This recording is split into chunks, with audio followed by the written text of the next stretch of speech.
குருவாய் வருவாய் அருள்வாய் குகனே. என் பிள்ளையே, இப்பொழுது இந்த முருகனானவன் உனக்கு வெற்றி வாக்கை தருவதற்காக என் வெற்றி வேலோடு உன்னை சந்திக்க வந்திருக்கின்றேன். நீ விரும்பிய ஒன்றை பெறுவதற்கான நல்ல நேரத்தை நெருங்கிவிட்டாய். நான் கொடுத்த வாக்கிலிருந்து வாக்கு மீற மாட்டேன் என்று உனக்கு தெரியும் அல்லவா? என் பிள்ளைகள் நல்வுள்ளத்தையும் தூய்மையான மனதையும் பார்த்துவிட்டுத்தான் உன் உயர்ந்த எண்ணத்திற்கான பரிசையும் பொக்கிஷத்தையும் இனியும் உன்னிடத்தில் கொண்டு வந்து தந்தே ஆக வேண்டும் என்ற முடிவோடு வந்திருக்கும் பொழுது இன்றோடு உன் கண்ணீரும் கஷ்டமும் அங்கு கரையத்தான் போகிறது.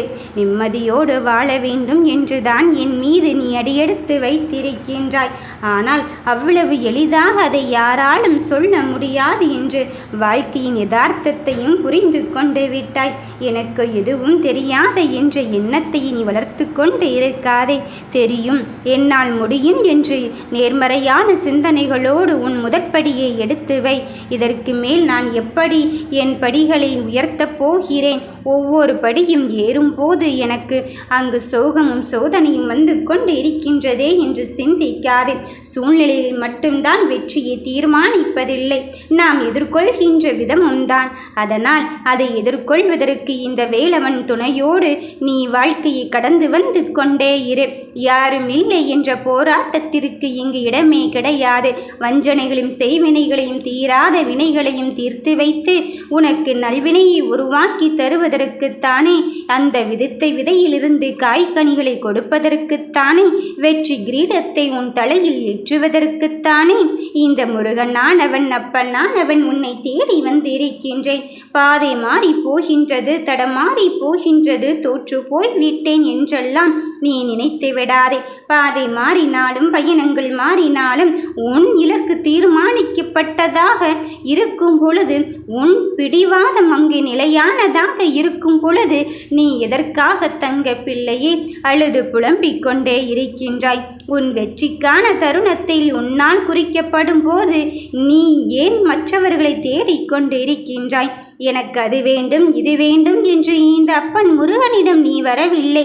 அப்பா, நீ எனக்கு என்ன தேவை என்று நினைக்கிறாயோ அதை மட்டும் தாருங்கள் என்று சொல்கிறாயே.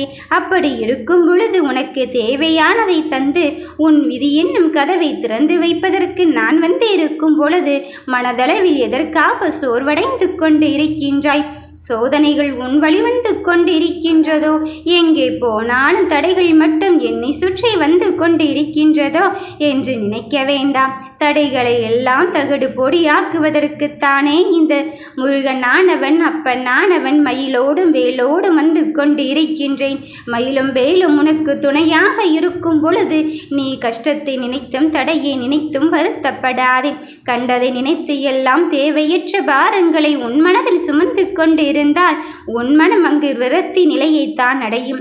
என் பிள்ளையே, உன் மனதில் இருக்கின்ற வழிகளை புரிந்து கொண்டும் புரிந்து கொள்வதற்கான முயற்சிகளிலும் நான் இறங்கிவிட்டேன். இனியும் உன் கவலை உனக்கு கிடையாது. இந்த அப்பனின் மீது தலை வைத்து படுத்து விட்டாச்சு. இனி நான் உன்னை தாளாட்டாமல் இருப்பேனா என என் கடைக்கண் பார்வை உன் மீது பட்டாச்சு. இனி சகலமும் உனக்கு நான் தருவதற்குத்தானே வந்திருக்கின்றேன். என் நாமத்தை பாராயணம் செய்யும் என் செல்ல பிள்ளைகளுக்கு எப்பொழுதுமே என் வேலும் மயிலும் அங்கு துணையாக இருக்கும் என்பதில் எந்த மாற்று கருத்தும் கிடையாது. விதை விதைத்தவன் தான் விதையை அறுக்க வேண்டும் என்று நாம் சொல்வோம் அல்லவா? அதுபோலத்தான் உன்னை சுற்றி இருக்கும் செய்வனைக்கும் வஞ்சனைக்கும் யார் இடம் கொடுத்தார்களோ அவர்களை பதம் பார்க்க நான் என் வேலோடு வந்து இருக்கும் பொழுது நிச்சயமாக உன்னை தேடி அவர்களும் வந்து உனக்கான வாழ்வில் இனி இடம்பெற மாட்டேன் என்று சொல்லத்தான் போகிறார்கள். இனி நல்லதுதான் எல்லாம் உனக்கு நடக்கும் நம்பிக்கையோடு நீ என்னை வழிவந்து கொண்டு இரு. ஓம் முருகா போற்றி போற்றி.